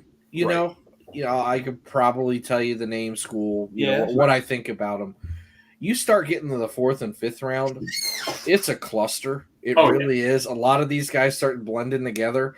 Like Dale was talking to me on the phone about someone last night. And I'm like, yeah. And I'm like, I don't even remember who that. And I'm like, I looked on my draft chart. I'm like, well, we're close, so I must have thought he sucked or something. Like, there's probably 100 guys that are just like boom in this cluster ball in the back of my mind Right. that I would probably get their position wrong if you asked me, quite frankly. I'd be like, yeah, I remember the name. That was a great defensive end. And they'll be like, that was a punter. You're like, yeah. Oh, whoops. He's built like a defensive end. Yeah. Well, hey, a little bit of big news today. Geno Stone signed. I mean, I was doing brews, and I freaking jumped up out of my seat screaming, and I had to make sure it was a real account, and I didn't make myself look like a fool, and it was. Thank you, Mr. Shorts, for reporting it. And thank you for your 600,000 followers. But Santori? It is a good move. Yes. He was I had a list of God, how many were on it? 175 players that I sent to Dad last night. I probably should have ranked Geno a little higher than I did. With that being said, I skipped a lot of guys that I just didn't think were in the realm of possibility for free agents. Guys like I think I put Wilkins on there, but there are some guys way up on that list. Like, I don't think I put Barkley on the list. I was like, yeah, realistically, that's not going to happen. So, you take some of the superstar names out. Like, yeah, we could sign Odell for whatever, but I'm not putting Odell on the list kind of thing. And it came out to 175 players. And I know he was in the top third. I think he was somewhere around 30 is where I had him for the entire list of free agents in the NFL. For safeties, I know he was in the top end. So you definitely got a solid safety. He's young. You didn't have to pay much for him in the grand scheme of things. You got him 2 years, $15 million. He's not 25 just yet. And he was second in the NFL in interceptions last year. And he was top 5 in PFF coverage grade for all safeties. A seventh-round pick that I did not like from 3 years ago. I remember it. If he does for the Bengal defense what quality safeties typically do for defenses, we're going to have a big turnaround next year. Well, I think it's a lot closer. Sorry, Greg. I'll let you go. No, it's okay. I think the turnaround's a lot closer than what people think. I know some people love Malik, right? Some people are hit and miss on him. There are certain things that he says that it's not false bravado, that it's actual inside information. And, if you go back and watch the film, you can actually see it. And a lot of people have kind of been echoing this week, which is there was a distinct lack of communication on the field from the safety level last year. He was asked on Bengal Jim's show last night. Greg, I know you were watching the show too. Yes. I was getting ready to text a couple highlights that Malik said. They were already in there from you, so thank you. But one of the things he said was, we're Logan Wilson and Jermaine Pratt having to play deeper and softer due to the fact that they just didn't trust the safeties, and he went resounding yes. So when you already have issues in the secondary and it's leaking into your linebackers, that means it's going to leak into your run game. It's a domino effect. I say it all the time with defenses. It's choreographed chaos. Yeah. And the worst thing that you can do, but sometimes you have to do it out of necessity, is you have to start making up for everybody else's deficiencies by covering up somewhere else. And all you're doing is moving a problem around. I liken it to those old 50s and 60s cartoons of a boat drowning and a guy puts his finger in a hole and it pops up somewhere else. Right. And he's just doing this everywhere. And that's kind of what was going on last year. And it all started with Dax Hill in the secondary. And I'm not trying to bust Dax Hill's chops. I'm really not. Because when you look at what the Bengals have done with Dax Hill is, we're going to start him at this slot nickel corner, and then we're going to put him outside, and we're going to put him at safety, and then we're going to put him at strong safety. Now we're going to try him at tight ends in the Trey Flowers role. And it was like, will you find a spot for the guy? Like you're murdering his development. Right. Is what you're doing. And now we've got to a point where we can't play him at safety because we just know that doesn't work. So he's going to basically have this mulligan year where he can sit and learn the entire secondary behind everybody. And now we're putting a bona fide veteran safety back there who does know how to run things at a complex level because Baltimore's defense is not easy. Let's be honest. So we're coupling that with another year of Jordan battle. Cam Taylor-Britt's back. You've got Hilton back. And that means your depth, assuming there's another corner involved, your depth is Dax Hill and DJ Turner and DJ Ivy, who was looking really, really good. Yes. And now your secondary depth is at the moment Nick Scott and Tyson Anderson, who was playing special teams really well last year. As much as I rip on Tyson Anderson, he has a role on special teams. Yes. So you've hopefully fixed the communication problem that will come to fruition as the season goes on. You've definitely fixed the depth problem. You're down to figuring out what you need to on defensive tackle. And I know there's been some moves going on since we've been on the show. I know that the tackle for the Patriots re-signed and got a massive deal. Yeah. He got like 3 years, 57? Somewhere around there, yes. Yeah, about 19 a year. I'm seeing people start to panic and hit the re-sign Jonah Williams button right now. Please don't. He doesn't want to be here. It is what it is. And Noah Fant got a massive payday, which, Lord Almighty, I was not going to pay him $11 million a year. I wouldn't have either. And I was a big Noah Fant fan. I'll tell you, Santori, I wouldn't have either. Speaking of, Matt just threw me under the bus on Twitter and said I saw that. Fault for Noah Fant not signing here because I put that tweet out. Oh, yeah. Days ago, just saying. Dad, did you see that? What's that? So Andre Perota, who's kind of like the Bengals Twitter cap expert, right? Yeah. Puts out legitimate structured contracts of how the stuff works. Cap hits her to a T. Knows it, like I think he actually is an accountant attorney for some firm, but he likes the salary cap stuff like I do on the side. He's just a lot more in tune with it.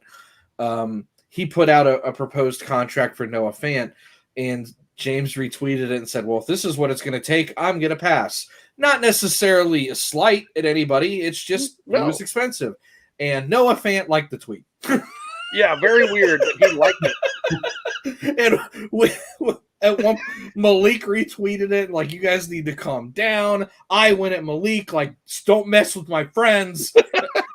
And then Noah Fant's getting all kinds of notifications of Bengals Twitter just yelling at James. It was a good hour for sure. See, I put because he said 3-year, $25 million with 11 guaranteed, and I think he got 2 years, 21.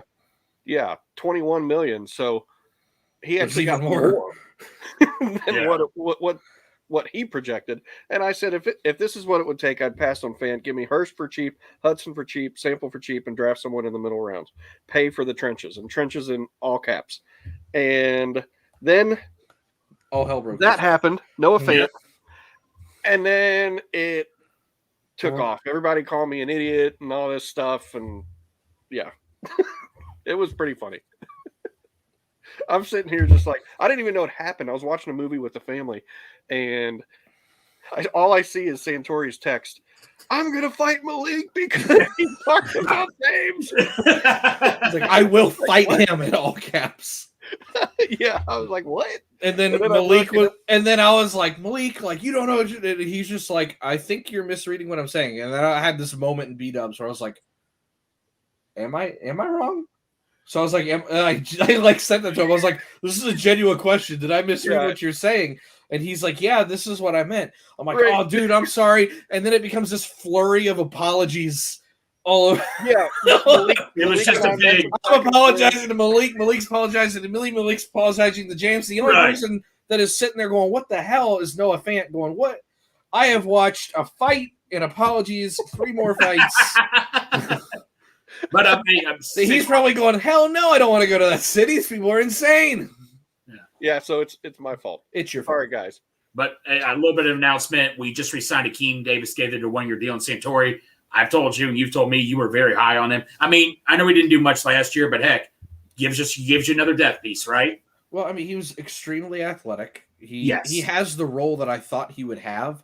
I just thought that we were transitioning more into a true 34, and he would be an outside linebacker, which is more or less what he is. Sometimes a spy, really good special teams player.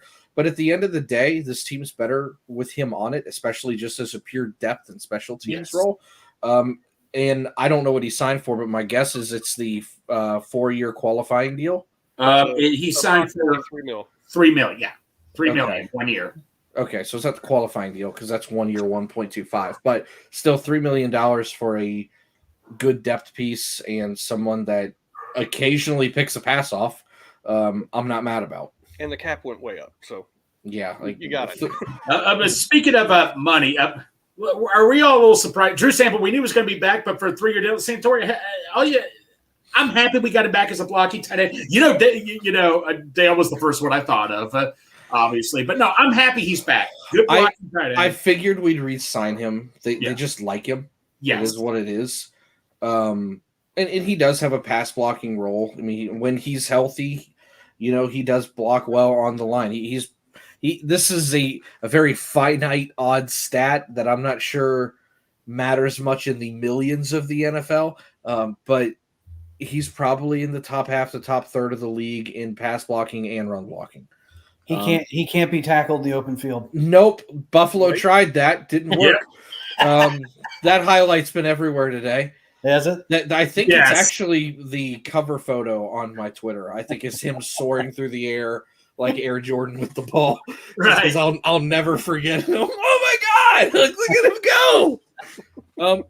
But here is the thing about Drew that people forget. Joe Burrow's rookie year, he caught 40 passes from Joe. Mm-hmm. I mean, I don't think we've had a tight end catch 40 passes on a regular basis in a long time.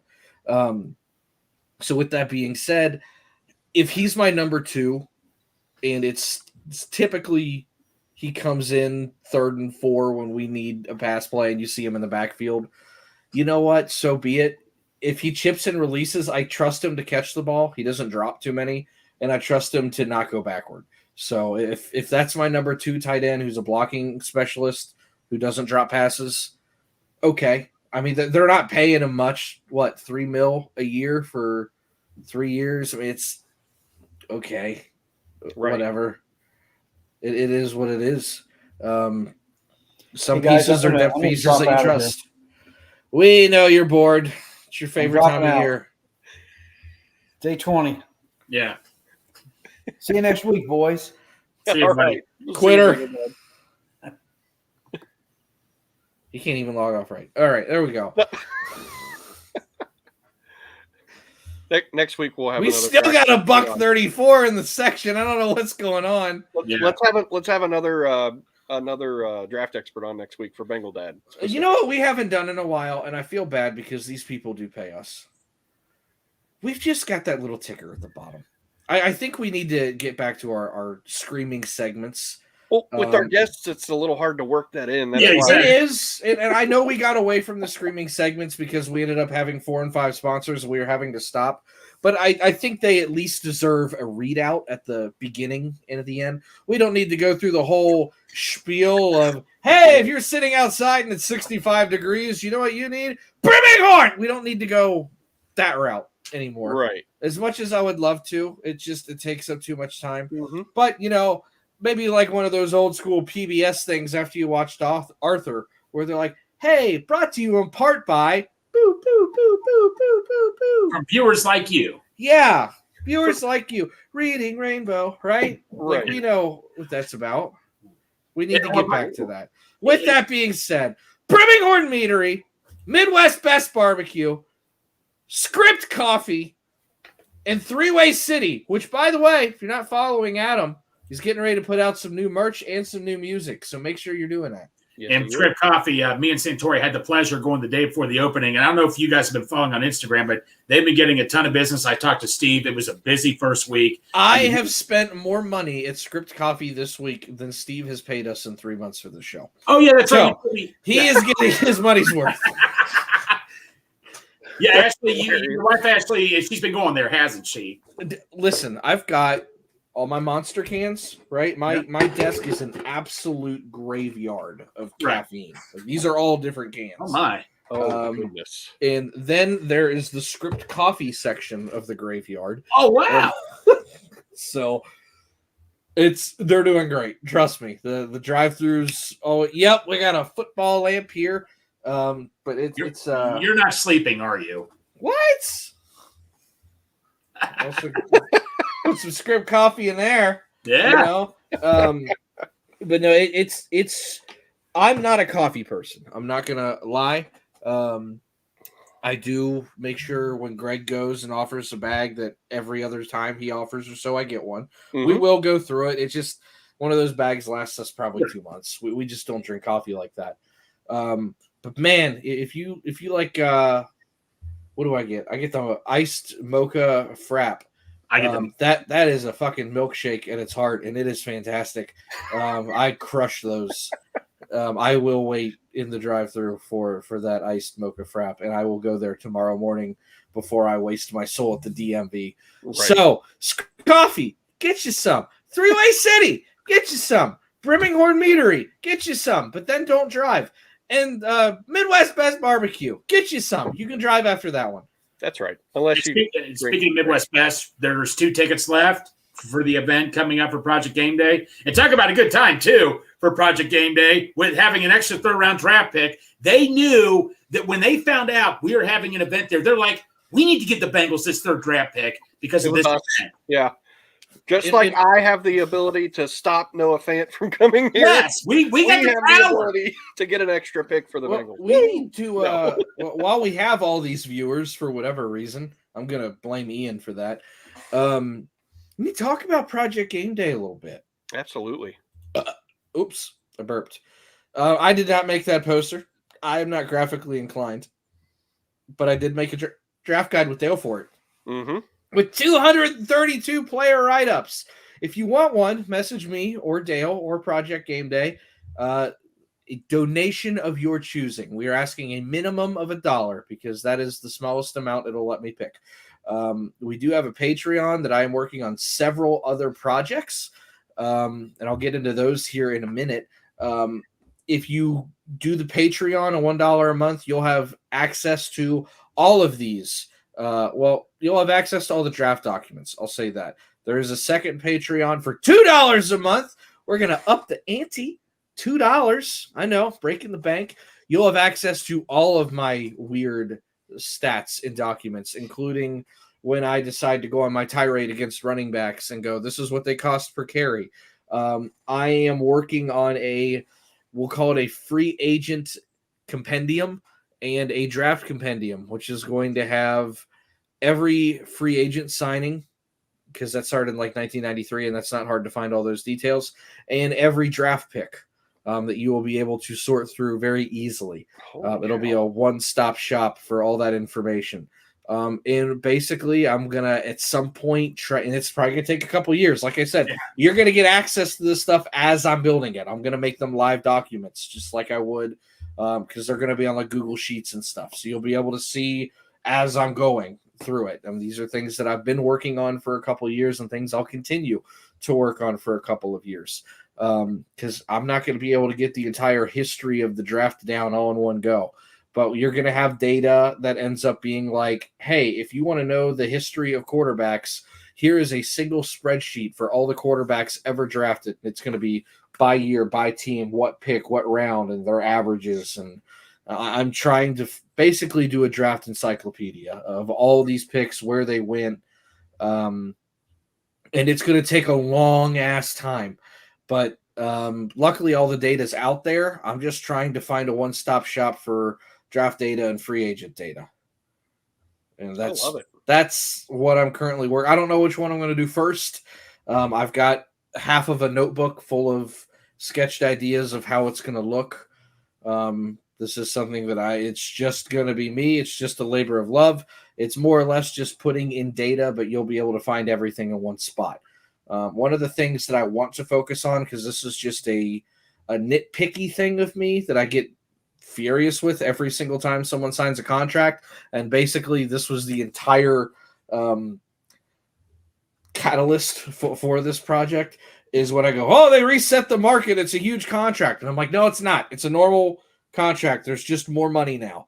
It's still the same percentage. So one of the things you'll see on there is the average annual value versus the cap for the year that they signed it. And what I mean by that is, let's say they signed a contract that was worth $7 million a year when the cap was $134 million. Okay. Well, you're going to be sitting at about 7 divided by 134.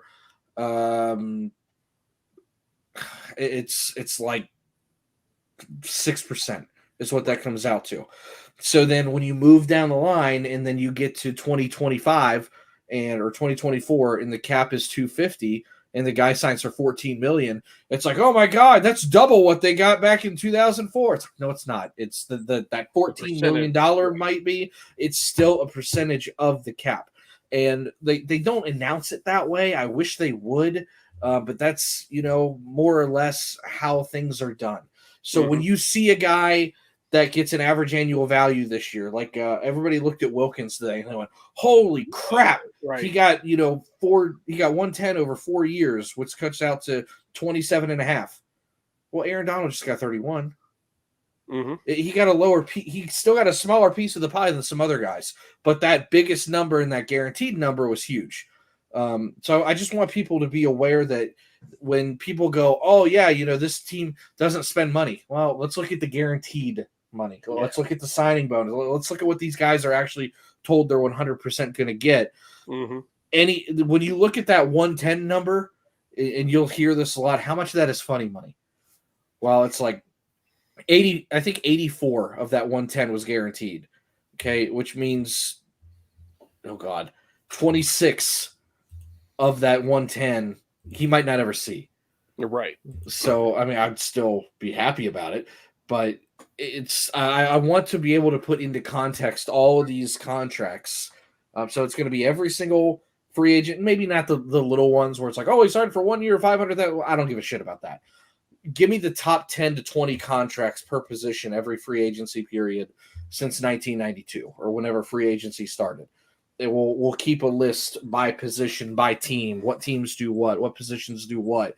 Has the market for that position really drastically changed for its allocation of the salary cap over the last 30 years? Those are the things I really want to see, and I'm going to be able to put it in one spot.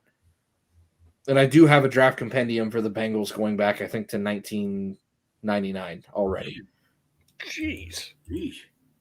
So I do. You got all that Monster and that strip coffee. You're giving Steve. Yeah, that's what. This is what prevents me from spending money. If you took this stuff away from me, I'd be at the mall just like spending money on all kinds of stupid shit. Like that wouldn't matter. Like if you want me to have like a feasible living condition, Monster Energy and spreadsheets, and I'll just sit here all day and just poke numbers until I fall asleep. Yeah. I love this kind of stuff, but I want to be able to build a database for free agency in the draft so that when it's just going to be that one random guy on a Tuesday that's like, the Bengals don't spend money on guards. Listen here. Boom. Here's every guard that's ever signed a free agent and the Bengals average. Looks like they're fine. You can take that shit and shove it. It's more or less just to prove people wrong, but it's going to be a great learning tool. The other thing that it's going to do is when people are really, really, really trying to guess free agency values, they can be like, okay, where is this guy in terms of the available free agents? Because he's the number one center on the market this year. Well, if the number one center on the market, on average, for the last 20 years, has gotten X percent of the current cap in terms of his average annual value. Okay, well, we're at 250 this year. They've been getting 5%. Which means this year he's probably going to get $10 million. And you're like, okay, that's the average. So if he gets 3 years and it's going to be 30, now I can start kind of reverse engineering what the signing bonuses look like. And you can really start figuring out and guessing free agency. Right. That's all I do. So when someone goes, oh, hey, I can't believe T's going to get 23. And I'm like, he ain't getting 23. He's getting closer to 27 because he's going to get this percentage off this year, off this team. And then, when Matt decides to start losing his mind, Bengals and bourbon, he does it every day. I love him to death, but he does. And I think the conversation I had with him last year is, well, he's just going to get more expensive next year. It's going to go from 25 to 28.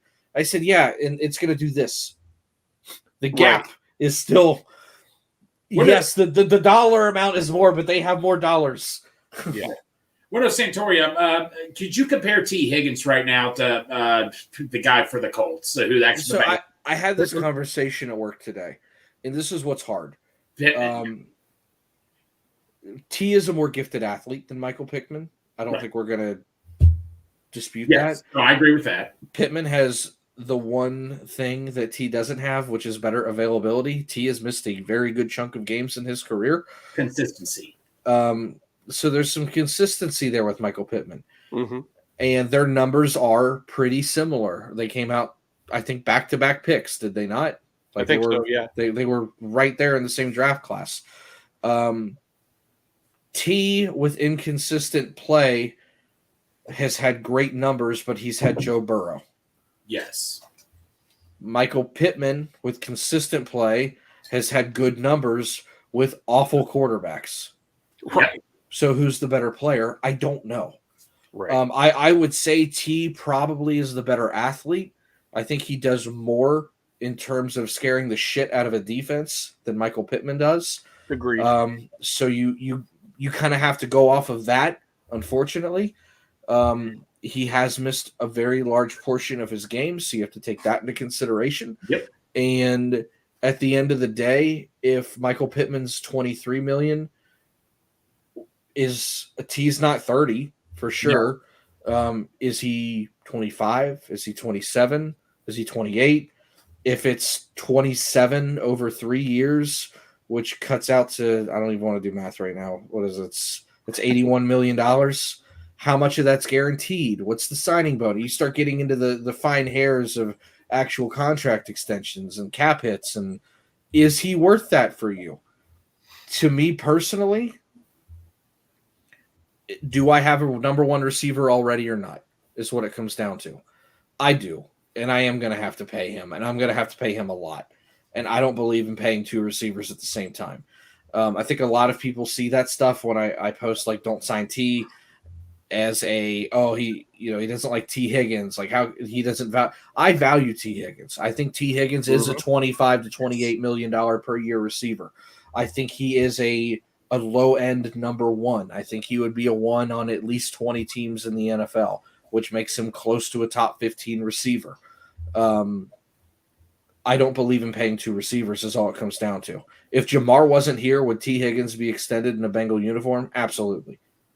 No question about it. Even if Jamar was a rookie last year and I wasn't worried to have to pay Jamar in the next couple of years, yeah, he would be. It's more a matter of timing for how the roster is constructed and who I have and who I don't have. Unfortunately for T and his time in Cincinnati, I do not need to pay two number one receivers. It is the way it is, and this is the good problem you have when you build really, really good rosters. Because here's the deal. Let's say DJ Turner ends up being a stud over the next 3 years. Yep.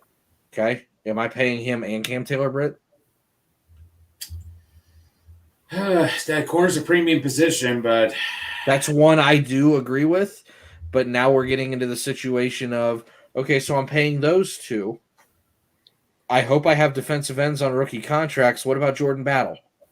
You have to look at the entire landscape of your team. Now we're seeing the defensive tackle market explode. So what happens if I take a Jerzon Newton and he explodes over the next 3 years? And 3 years from now, he, Cam Taylor-Britt, DJ Turner, and Jordan Battle are all owed contract extensions. Yep. One of them's going. And it's not because I don't want them here. It's just a balancing act. By the way, I'm still paying Joe Burrow during all this, and Jamar Chase, and hopefully a line. It's high. It's the cap is real. And if the cap wasn't real, like a lot of people say it isn't, T. Higgins would already have his contract extension. But the issue is the cap is real, and if you don't believe so, there's a reason why Geno Stone didn't make the Ravens this year. They're out of fucking money. Yeah. Do you know what the Ravens' current cap space is at this moment? What is it? $2 million. They don't have enough money to extend Geno Stone. I was going to say, it's not like we gave Geno Stone a huge amount of money or anything. Nope. But the going rate for a B-level safety, because that's what Geno Stone is $15 million or about $8 million a year. They couldn't afford that with him because they've got money tied up in one. They've got an incredible amount of money tied up in their quarterback, almost all guaranteed. It's a balancing act, and that's why I say draft one, pay one, because you can layer the contracts.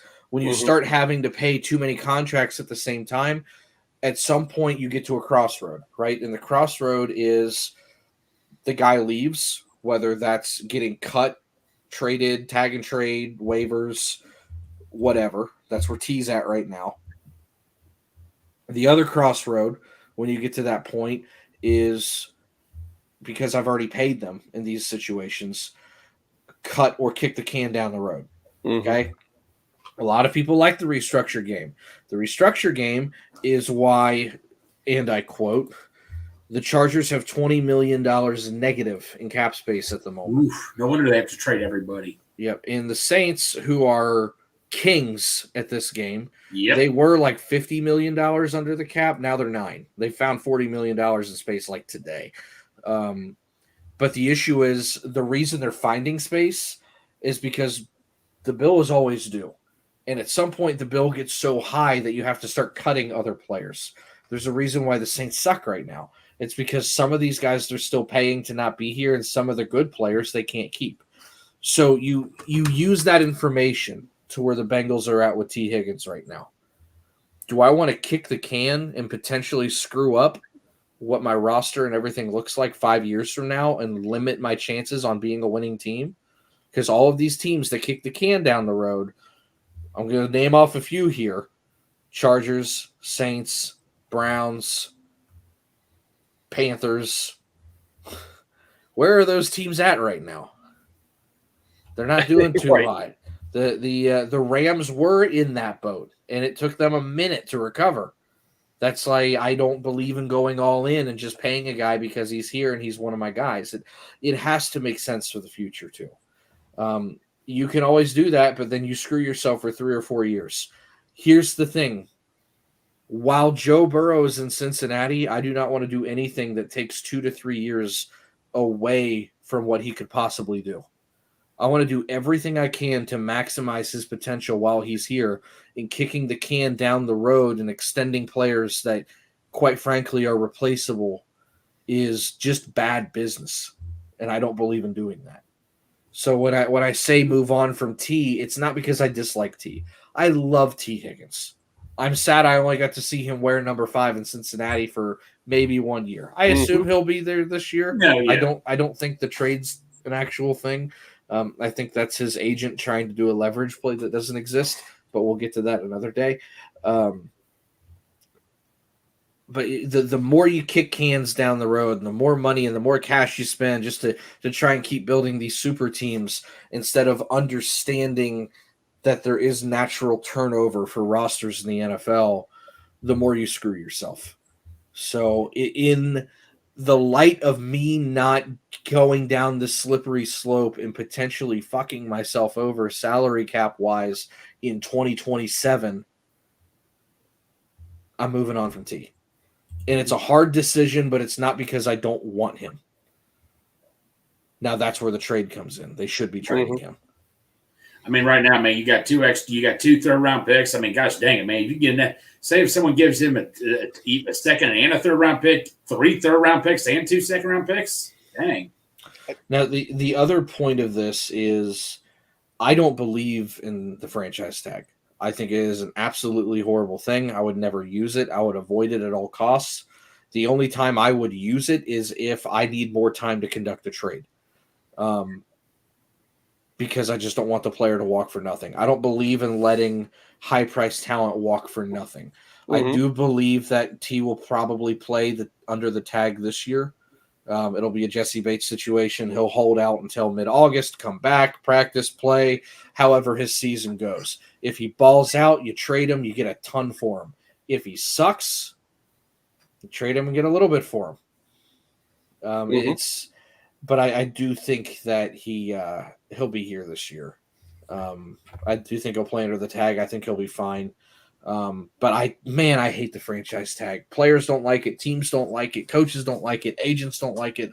I can't believe that players actually vote for it in the collective bargaining agreement. It's just bad all around. I guess it's because of the fully guaranteed money. Why they voted for it? I don't know. I guess, but then from a GM perspective, I hate that because that's all cash that has to come out today. Right. It's not an escrow thing. It's not a pay as you earn thing. It's not a likely to be earned thing. I cut that check and it goes somewhere now. I don't like that. Let's real quick. Let's switch to DJ Reader. What do you guys think happens there? Because I don't think he's going to get as much as we think he's going to get, and I could see the Bengals re-signing him. Grover Stewart, who I thought was going to get more than DJ Reader, just strictly based on health, got 3 years, 39. That's 13 a year. Reader's been positioned anywhere from 14 to 16 this entire time. If that's still the case, and this is where there's a divide between fans and the NFL, his injury must not be as bad as what the fans think it is, because teams are still bidding for him on day one of free agency. Right. So there's the concern isn't there with the Bengals, Lions, and Titans as much as it is with you, me, and Greg.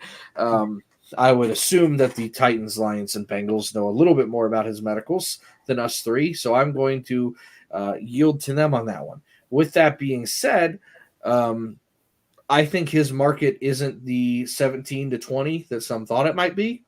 It's probably closer to 14 or 15, which is what we thought. My hesitation was that he wasn't healthy enough to get that money, but a lot of people are bidding, so obviously the health isn't as much of a concern. If that's the case, you start looking at where you need to put your money, what's left, okay? Corner isn't as big of a question mark because they do have Turner if all else fails, and you can find a veteran corner, off the schneid somewhere. That's not a huge deal. I'm not worried about prioritizing corner over the other needs right now, especially since they have safety fixed. There's rumors of Fuller. Cool. Right. I think it is significantly harder to find a 0 technique in the NFL right now than it is to find a 3 technique. So you need to look at availability, cost of replacement. My cost of replacement for DJ Reader is maybe you land Newton in the draft, or you have to move into a 4-man front just because you don't have that kind of guy, or you're running the shit show rotation of Tupou and Tufele. I love those guys. They're not DJ Reader. Right. And when you start rotating bodies to make a system work as opposed to rotating bodies in a system that does work, two different things, you start to have some issues. So what's easier to find right now? A 3 technique or a 0? If 3 technique's easier, we look at 0. Okay, so now let's look at other positions. Am I willing to pay for Reader, or do I need to fix right tackle? I think they're both glaring needs. It's a toss-up, but I think right tackle is easier to find in the draft than DJ Reader. So now let's go to the next position. Corner or 0 technique. We've already discussed the corner. Yep. So if they're going to back the truck up for somebody right now, it should probably be DJ Reader. That's just process of elimination where I'm at, how the roster's built, what's available, what will be available, and what will be available in the coming years. DJ Reader's way too important of a plug, not a pun, for this defense. Right. I mean, you see how bad the middle of that defense gets when he's not there. There are not many guys on this defense that I would say are irreplaceable. He is as close as it gets. That's just a big it's a big hole to fill. Call it what it is. The Santori, if he didn't get hurt, how much do you think he would have gotten in free agency? Do you think the Bengals could have even competed for free agency if he didn't get hurt? I think the Bengals can compete with anybody at this point. I think those days are gone. I was saying they can't compete for whoever they want. Well, I mean, would he? I'm not saying Christian Wilkins money, but would he have gotten? They're different players. And DJ Reader's a 2-down player. That's what's going to limit the high dollars to him.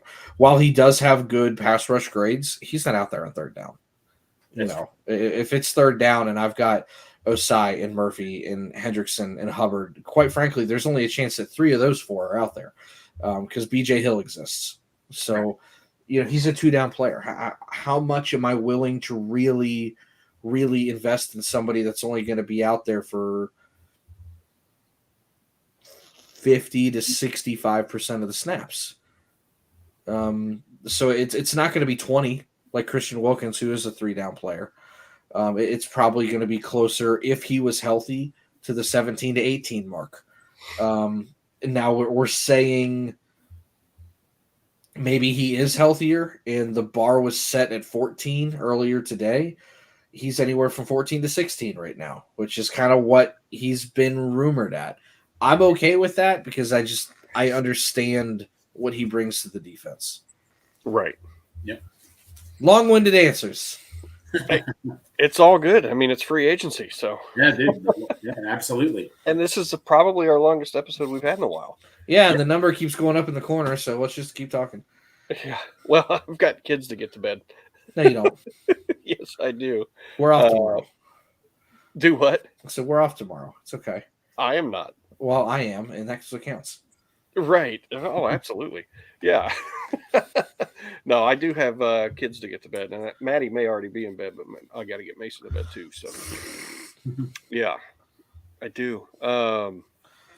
You guys can stay on if you want. I don't like it. I'm cool. Yeah, I can talk for a couple more minutes. Yeah, I'll give it another couple minutes because I know Ashley's in the living room, like dying of something. She'll need attention or food, one or the other. I'm not sure which one it is yet. Oh, and by the way, just real quick before I hop off here, Tyler Bowles did put an offer out there for the draft party. Let me see if I can find it. Yeah, here it is. Just to put this out there, if we draft Cade Stover on day 2 while we're at Midwest Best, the first 5 people to give him a high five on the spot, he will buy a beverage. And he does not specify the type of beverage. He just says beverage. Well, hopped up in Mountain Dew. That's right. Yeah. So, as he said, he is serious on that. So, right. Hopefully we draft him and I give him a high five.